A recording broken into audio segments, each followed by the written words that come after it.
22 सितंबर और 27 सितंबर की रात जब आप घर में सो रहे थे, तब देश के दुश्मनों की कमर तोड़ने के लिए अमित शाह पूरी रात जाग रहे थे। देश भर में सीक्रेट ऑपरेशन को अंजाम दिया जा रहा था। ऐसा सीक्रेट ऑपरेशन जिसके बारे में कोई सोच भी नहीं सकता था। एक वक्त पर एक साथ देश के कई राज्यों में रात को ठीक 1 बजे, न 1 मिनट पहले न 1 मिनट बाद, हैरत अंगेज ऑपरेशन को अंजाम दिया गया। वो 3 हिस्सों में। ऑपरेशन मिडनाइट पार्ट 1, आधी रात 1 बजे ऑपरेशन मिडनाइट पार्ट 2, आधी रात 1 बजे भारत तोड़ो गैंग पर सर्जिकल स्ट्राइक। रात को 11:43 पर आखिर भारत तोड़ो गैंग पर सर्जिकल स्ट्राइक के लिए अमित शाह ने आधी रात का वक्त ही क्यों चुना? कैसे शाह की सॉलिड रणनीति से विदेशी फंडिंग की साठगांठ से चल रही देश विरोधी सबसे बड़ी फैक्ट्री पर एक झटके में ताला लग गया। आपको दिखाते हैं शाह के ऑपरेशन मिडनाइट की पूरी कहानी, प्लानिंग से लेकर पीएफआई पर बैन तक।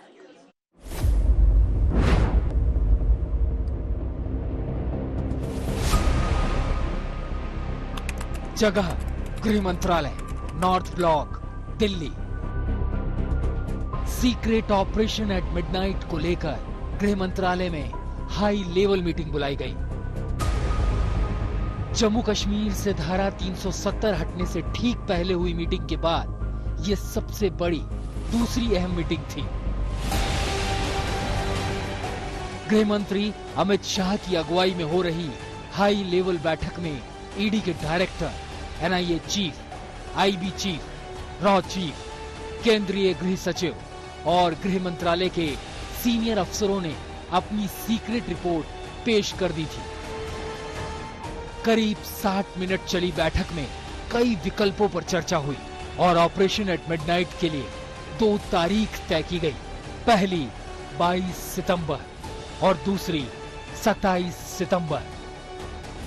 ऑपरेशन मिडनाइट को अंजाम देने में सबसे बड़ी चुनौती पूरब से पश्चिम, उत्तर से दक्षिण तक कानून व्यवस्था के बिगड़ने की थी। मतलब कि ऑपरेशन में जोखिम बहुत बड़ा था। गृह मंत्रालय को बहुत बड़ी फाइल पर मुहर लगानी थी। यहाँ सवाल ऑपरेशन को अंजाम देने वालों से ज्यादा आम लोगों की जिंदगी का था, क्योंकि खतरा राष्ट्रव्यापी हिंसक प्रदर्शन और अराजकता की आग फैलाने का था। यहाँ तक कि सांप्रदायिक दंगों की आग भी कई शहरों में सुलग सकती थी। करीब 1 साल के फुल होमवर्क के बाद केंद्रीय गृह मंत्री अमित शाह ने ऑपरेशन की इजाजत दी। ऑपरेशन मिडनाइट को अंजाम देने से पहले केंद्रीय गृह मंत्री अमित शाह ने उन राज्यों के पुलिस मुखिया से डिटेल्ड रिपोर्ट मंगवाई जहां पर बीजेपी शासन नहीं है। वो चाहते थे कि इन राज्यों के पुलिस रिपोर्ट के बाद बड़े एक्शन लिए जाएं, क्योंकि यहां पर अगर केंद्र बनाम राज्य सरकार हो जाएगा तो स्थिति अलग हो जाएगी। इस ऑपरेशन को पूरी तरीके से बेहतर करने के लिए अमित शाह ने इस तरीके की रिपोर्ट मंगवाई और इसके बाद उन्होंने 100% ऑपरेशन को स्ट्राइक रेट करने के लिए इस तरीके के बड़े कदम उठाए। ऑपरेशन मिडनाइट से पहले अमित शाह ने खास तौर पर उन राज्यों के पुलिस मुखिया से डिटेल रिपोर्ट मंगवाई जहां बीजेपी की नहीं बल्कि दूसरे पार्टियों की सरकारें हैं। मकसद ऑपरेशन मिडनाइट को लेकर केंद्र बनाम राज्य के तकरार की जगह तालमेल और भरोसा कायम रखना था। ऑपरेशन की कामयाबी ग्राउंड पर केंद्रीय एजेंसियों और राज्य की जांच एजेंसियों के तालमेल पर निर्भर थी। एक कड़ी भी कमजोर निकलती तो ऑपरेशन कामयाब नहीं होता। गृह मंत्री अमित शाह ने इस समस्या का समाधान निकाला। केरल में पीएफआई की जड़ें बहुत गहरी हैं और वहां लेफ्ट की सरकार है। अमित शाह ने केंद्रीय गृह सचिव को निर्देश दिया कि राज्यों के गृह मंत्रालय और पुलिस चीफ से खुद बात करें, पीएफआई की राष्ट्र विरोधी गतिविधियों की डिटेल शेयर करें और फिर ज्वाइंट ऑपरेशन की तैयारी करें। शाह की ये रणनीति पीएफआई के कमर तोड़ो ऑपरेशन का मूल मंत्र बन गई। तय हुआ कि ऑपरेशन मिडनाइट की जानकारी देश दुनिया को सुबह लगनी चाहिए, क्योंकि डिटेल लीक होने से पूरा ऑपरेशन एक झटके में खटाई में पड़ जाता।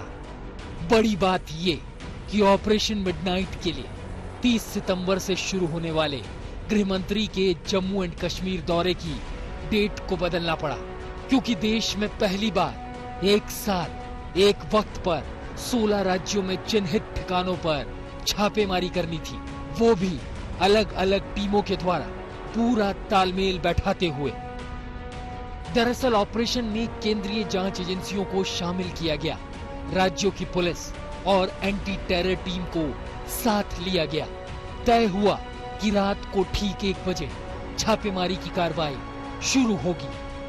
कंट्रोल रूम से ठीक 1 बजे आधी रात घंटी बजी और 16 राज्यों में आतंकी गतिविधियों में संलिप्त पीएफआई यानी पॉपुलर फ्रंट ऑफ इंडिया के काडर पर नॉन स्टॉप छापेमारी शुरू हो गई। रात 1 बजे से शुरू हुई छापेमारी सुबह 5 बजे तक चली। इस दौरान जांच एजेंसियों ने 100 से ज्यादा गिरफ्तारियां की और आतंकी गतिविधियों से पीएफआई के डायरेक्ट लिंक से सबूत जुटा लिए। अमित शाह के ऑपरेशन राष्ट्रहित के तहत एजेंसियों ने ऑपरेशन मिडनाइट को अंजाम दे दिया। सब कुछ वैसा ही रहा जैसी प्लानिंग पहले से की गई थी। इसके लिए बाकायदे 6 कंट्रोल रूम बनाए गए थे। इन कंट्रोल रूम से अलग अलग अधिकारी मॉनिटर कर रहे थे। गृह मंत्री अमित शाह भी पूरी रात इस पूरे ऑपरेशन को अंजाम देने के लिए मॉनिटरिंग भी कर रहे थे। सूत्र बताते हैं कि जिस तरीके से सोचा गया था ऑपरेशन, उसी तरीके से ग्राउंड पर मौजूद अधिकारियों ने किया। उसके बाद अगर किसी भी तरीके की अनहोनी थी तो गृह मंत्रालय की तरफ से प्लान बी भी तैयार था और उसको अंजाम दे दिया जाता। ऑपरेशन मिडनाइट के दौरान कोई गड़बड़ी ना हो, छापेमारी करने गई टीम को मिलने वाले निर्देशों का इंतजार ना करना पड़े, लिहाजा 1-2 नहीं बल्कि 6 कंट्रोल रूम से पूरे ऑपरेशन पर नजर रखी जा रही थी। अमित शाह पूरे ऑपरेशन की खुद रात भर मॉनिटरिंग कर रहे थे तो आईबी ऑफिस में एक कंट्रोल रूम बनाया गया था जो छापेमारी के पहले और छापेमारी के दौरान खुफिया जानकारी जुटा रहा था, जो गृह मंत्रालय के साथ समन्वय बैठाकर सभी एजेंसियों को भेजे जा रहे थे। एक कंट्रोल रूम गृह मंत्रालय में बनाया गया जो ऑपरेशन को अंजाम दे रही टीम को गृह मंत्री की सलाह पर सीधे निर्देश दे रही थी। एक कंट्रोल रूम एनआईए हेडक्वार्टर में बनाया गया जहां खुद पूरी रात डीजी मौजूद थे तो एनएसए यानी राष्ट्रीय सुरक्षा सलाहकार यानी अजीत डोवाल अपने दफ्तर में बने कंट्रोल रूम से ऑपरेशन पर नजर रख रहे थे। वहीं दक्षिण भारत के लिए 2 कंट्रोल रूम कर्नाटक और एक कंट्रोल रूम मध्य प्रदेश में बनाया गया था। कंट्रोल रूम बनाने के पीछे मकसद ये था कि देश में दिए जा रहे सबसे बड़े ऑपरेशन के पीछे किसी भी तरीके का कंफ्यूजन न रहे। सभी टीमों को सख्त निर्देश दिए गए थे कि इस ऑपरेशन को कैसे अंजाम देना है। समय समय पर गृह मंत्रालय के अधिकारियों ने इन टीमों को ब्रीफ भी किया था और ये जानकारी दी थी कि कब, कैसे और क्या करना है। 22 सितंबर को हुई छापेमारी के साथ ऑपरेशन मिडनाइट का पार्ट 1 पूरा हो गया। मिशन 100% कामयाब रहा। अब ठीक 4 दिन बाद ऑपरेशन मिडनाइट को एक बार और फिर अंजाम दिया जाना था। तैयारी पहले से पूरी थी। ऑपरेशन को प्लान के तहत 2 हिस्सों में बांटा गया। पहला पीएफआई के टॉप काडर पर कानूनी शिकंजा कसना, आतंकी गतिविधियों के सबूत जुटाना और दूसरा हिस्सा था पहले गए काडर से पूछताछ के बाद मिली डिटेल के आधार पर छापेमारी की लोकेशन को बढ़ाना और घटाना। ऑपरेशन सफल हो लिहाजा खास तौर पर एनआईए को शामिल किया गया था। वहीं एनआईए जिसने पीएफआई की पूरी कुंडली ऑपरेशन से पहले ही तैयार कर ली थी। छापेमारी की बाद जैसी आशंका थी पीएफआई ने वैसा ही किया, लेकिन हिंसक प्रदर्शन से निपटने की तैयारी पहले ही की जा चुकी थी। पीएफआई का काडर क्या कर सकता है, गृह मंत्रालय ने पूरी लिस्ट तैयार कर रखी थी। पीएफआई पर कानूनी एक्शन से पहले गृह मंत्रालय में पीएफआई डेस्क बनाया गया जिसका काम सिर्फ और सिर्फ पीएफआई से जुड़ी डिटेल जुटाना, यानी पीएफआई की पूरी कुंडली तैयार करना, यानी पीएफआई कहां-कहां एक्टिव है, कहां से पैसा आता है और कैसे पीएफआई भारत तोड़ो एजेंडे को आगे बढ़ा रहा है। गृह मंत्रालय में पीएफआई डेस्क बनाने का प्लान सही साबित हुआ। यही वजह है कि ऑपरेशन की व्यूह रचना करने के लिए इस तरीके की कोशिश की गई। इस डेस्क में एनआईए, ईडी और आईबी के अधिकारियों को रखा गया। जानकारी यह है कि एनआईए के जो अधिकारी हैं इस डेस्क में जाकर के उन्होंने जहां टेरर लिंक की छानबीन की तो वहीं टेरर फंडिंग की छानबीन ईडी की तरफ से किया गया। तो आईबी की तरफ से बड़े स्तर पर खुफिया जानकारी इस पूरे प्लान को लेकर के जुटाई गई। तारीख 27 सितंबर, वक्त रात के 1 बजे। एक बार फिर कानूनी फंदे में आए आरोपियों से पूछताछ के बाद राष्ट्रव्यापी छापेमारी की गई। पीएफआई के ठिकानों से आतंकी एक्टिविटी में शामिल होने के पुख्ता सबूत जुटाए गए और उसके राजदारों को भी पकड़ लिया गया। यानी ऑपरेशन मिडनाइट पूरा हुआ।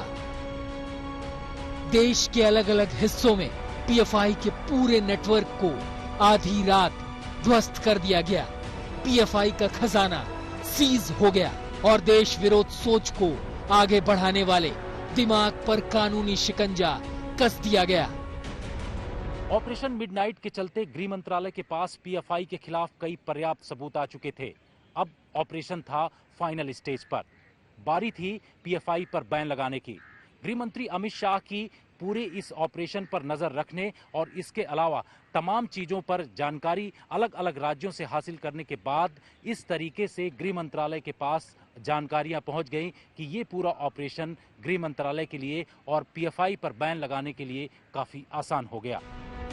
तारीख 27 सितंबर, जगह गृह मंत्रालय। पीएफआई पर ऑपरेशन पार्ट 2 पूरा हो चुका था।